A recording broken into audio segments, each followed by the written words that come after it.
Good evening everyone, and welcome to part 3 of Danny the Champion of the World. And as you can see, I found my way to Danny's gypsy caravan, and I'm going to make myself a nice cup of tea on this old Argus stove behind me. Chapter 5, The Secret Methods. All the best ways of poaching pheasants were discovered by my old dad, my father said. My old dad studied poaching the way a scientist studies science. My father put my sandwiches on a plate and brought them over to my bunk. I put the plate on my lap and started eating. I was ravenous. Do you know, my old dad actually used to keep a flock of prime roosters in the backyard just to practice on, my father said. A rooster is very much like a pheasant, you see. They are equally stupid and they like the same sorts of food. A rooster is tamer, that's all. So whenever my dad thought up a new method of catching pheasants, he tried it on a rooster first to see if it worked. What are the best ways, I asked. My father laid a half-eaten sandwich on the edge of the sink and gazed at me in silence for about 20 seconds. Promise you won't tell another soul? I promise. Now, here's the thing, he said. Here's the first big secret. But it's more than a secret, Danny. It's the most important discovery in the whole history of poaching. He edged a shade closer to me. His face was pale in the pale yellow glow from the lamp in the ceiling, but his eyes were shining like stars. So here it is, he said, and now suddenly his voice became soft and whispery and very private. Pheasants, he whispered, are crazy about raisins. Is that the big secret? That's it, he said. It may not sound very much when I say it like that, but believe me, it is. Raisins, I said. Just ordinary raisins. It's like a mania with them. You throw a few raisins into a bunch of pheasants and they'll start fighting each other to get to them. My dad discovered that 40 years ago, just as he discovered the other things I'm about to describe to you. My father paused and glanced over his shoulder as though to make sure nobody else was listening at the door of the caravan. Method number 1, he said, is known as the horsehair stopper. The horsehair stopper, I murmured. That's it, my father said. And the reason it's such a brilliant method is that it's completely silent. There's no squawking or flapping about or anything else with the horsehair stopper. And that's mighty important because don't forget, Danny, when you're up in those woods at night and the great trees are spreading their branches high above you like black ghosts, it is so silent you can hear a mouse moving. And somewhere among it all, the keepers are waiting and listening. They're always there, those keepers, standing stony still against a tree or behind a bush with their guns ready. What happens with the horsehair stopper? I asked. How does it work? It's very simple, he said. First, you take a few raisins and you soak them in water overnight to make them plump and soft and juicy. Then you get a bit of good stiff horsehair and cut it up into half-inch lengths. Horsehair, I said. Where'd you get horsehair? You pull it out of the horse's tail, of course. That's not difficult, as long as you stand to one side when you're doing it so you don't get kicked. Go on, I said. So you cut up the horsehair into half-inch lengths. Then you push one of these lengths through the middle of the raisin, so there's just a tiny bit of horsehair sticking out of each side. That's all you do. You are now ready to catch a pheasant. If you want to catch more than one, you prepare more raisins. Then, when evening comes, you creep up into the woods, making sure you get there before the pheasants have gone up into the trees to roost. And then you scatter the raisins. And soon, along comes a pheasant and gobbles it up. What happens then, I asked. Here's what my dad discovered, he said. First of all, the horsehair makes the raisin stick in the pheasant's throat. It doesn't hurt him, it simply stays there and tickles. It's rather like having a crumb stuck in your own throat. But after that, believe it or not, the pheasant never moves his feet again. he becomes absolutely rooted to the spot, and there he stands, pumping his silly neck in and out, up and down, like a piston. And all you've got to do is nip out quickly from the place where you're hiding and pick him up. Is that really true, Dad? I swear it, my father said. Once a pheasant's had the horsehair stopper, you can turn a hose pipe on him and he won't move. It's just one of those unexplainable little things, but it takes a genius to discover it. My father paused. There was a gleam of pride in his eyes, and he dwelt for a moment upon the memory of his own dad, the great poaching inventor. So, that's method number 1, he said. What's number 2? I asked. He said, number 2's a real beauty. It's a flash of pure brilliance. I can even remember the day it was invented. I was just about the same age as you. I was just about the same age as you are now, and it was a Sunday morning, and my dad comes into the kitchen holding a huge white rooster in his hands. I think I've got it, he says. There's a little smile on his face and a shine of glory in his eyes, and he comes in very soft and quick and puts the bird down right in the middle of the kitchen table. By golly, he says, I've got a good one this time. A good what, Mum says, looking up from the sink. Horace, take that filthy bird off my table. And there's a picture of the rooster on the table. The rooster was a funny little... Say again. The rooster has a funny little paper hat over its head, like an ice cream cone upside down. And my dad is pointing to it proudly and saying, stroke him. Go on, stroke him. Do anything you like to him. He won't move an inch. The rooster starts scratching away at the paper hat with one of his feet, but the hat seems to be stuck on and it won't come off. No bird in the world is going to run away once you cover up its eyes. And he starts poking the rooster with his finger and pushing it around on the table. The rooster doesn't take the slightest bit of notice. You can have this one, he says to Mum. You can have it and wring its neck and dish it up for dinner as a celebration of what I've just invented.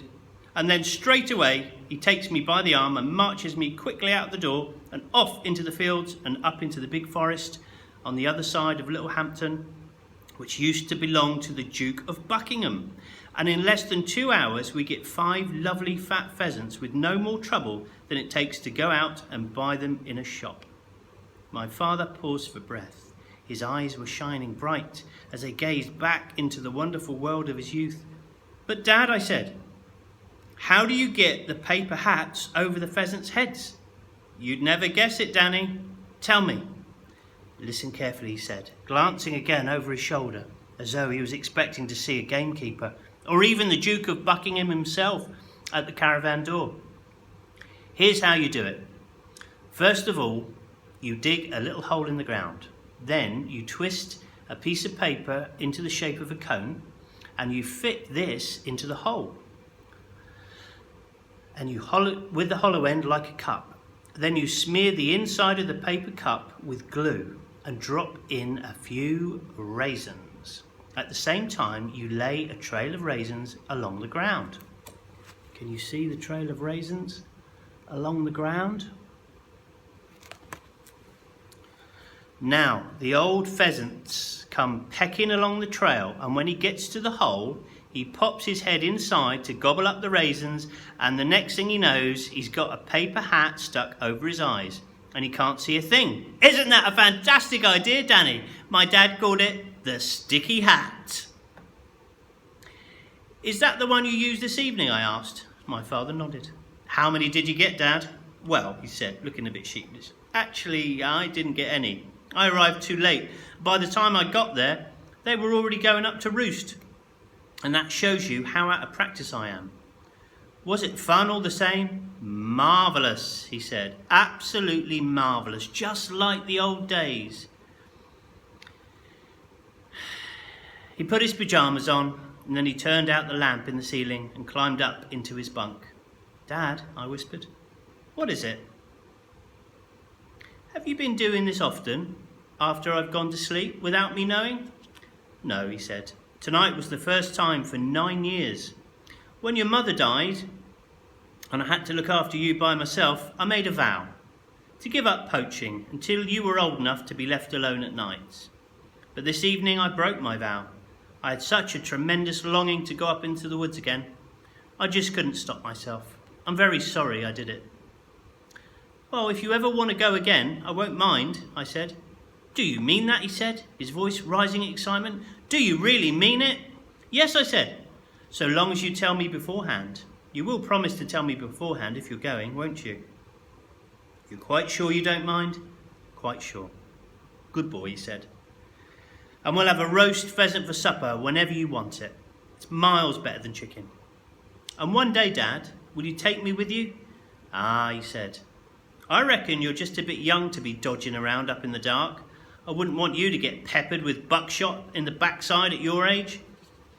Your dad took you at my age, I said. There was a long silence. We'll see how it goes, my father said. But I'd like to get back into practice before I make any promises. You understand? Yes, I said. I wouldn't want to take you with me until I'm right back in my old form. No, I said. Good night, Danny. Go to sleep now. Good night, Dad. Chapter 6. Mr. Victor Hazel. The following day, while we were having supper in the caravan, my father said, If it's all right with you, Danny, I'll be going out again tomorrow night. You mean poaching? Yes. Will it be Hazel's Wood again? It's always going to be Hazel's Wood, he said. First, because that's where all the pheasants are, and second, because I don't like Mr. Hazel one little bit, and it's a pleasure to poach his birds. I must pause here to tell you something about Mr. Victor Hazel. He was a brewer of beer, and he owned a huge brewery. He was rich beyond words, and his property stretched for miles along either side of the valley. And the land around us belonged to him. Everything on both sides of the road, everything except the small patch of ground on which our filling station stood. That patch of ground belonged to my father. It was a little island in the middle of a vast ocean of Mr. Hazel's estate. Mr. Victor Hazel was a roaring snob, and he tried desperately to get in with what he believed were the right kind of people. He hunted with the hounds and gave shooting parties and wore fancy waistcoats. And every weekday he drove his enormous silver Rolls-Royce past our filling station on the way to his brewery. As he flashed by, he would sometimes catch a glimpse of the great glistening beer face above the wheel, pink, all soft and inflamed. No, my father said, I do not like Mr. Victor Hazel one little bit. I haven't forgotten the way he spoke to you last year when he came to the filling station. I haven't forgotten him either. Mr. Hazel had pulled up alongside the pumps in his glistening Rolls-Royce, and he said to me, Fill her up and look sharp about it. I was 8 years old at the time. He didn't get out of the car. He just handed me the key to the cap of the petrol tank and asked me to do it. And he barked out, And keep your filthy little hands to yourself, do you understand? I didn't understand at all. So I said, What do you mean, sir? There was a leather riding crop on the seat beside him. He picked it up and pointed it at me like a pistol. If you make any dirty finger marks on my paintwork, he said, I'll step right out of this car and give you a good hiding. My father was out of the workshop almost before Mr. Hazel had finished speaking. He strode up to the window of the car and placed his hands on the sill and leaned in. I don't like you speaking to my son like that, he said. His voice was dangerously soft. Mr. Hazel did not look at him. He sat quite still in the seat of his Rolls-Royce, his tiny piggy eyes staring straight ahead. There was a smug, superior little smile around the corners of his mouth. You had no reason to threaten him, my father went on. He had done nothing wrong. Mr. Hazel continued to act as though my father wasn't there. Next time you threaten someone with a good hiding, I suggest you pick on a person your own size, my father said. Like me, for instance. Mr. Hazel did not move. Now, "Go away, please," my father said. "We do not wish to serve you."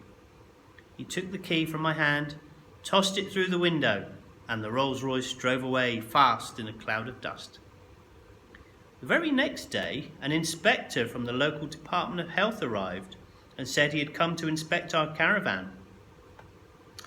"What do you want to inspect our caravan for?" my father asked. "To see if it's a fit place for humans to live in," he said. "You don't allow people to live in dirty, broken down shacks these days." My father showed him the inside of the caravan, which was spotlessly clean as always and as cosy as it could be. And in the end, the man had to admit there was nothing wrong with it. Soon after that, another inspector turned up and took a sample of petrol from one of our underground storage tanks. My father explained to me that they were checking to see if we were mixing some of our second-grade petrol in with the first-grade stuff, which is an old dodge practiced by crooked filling station owners.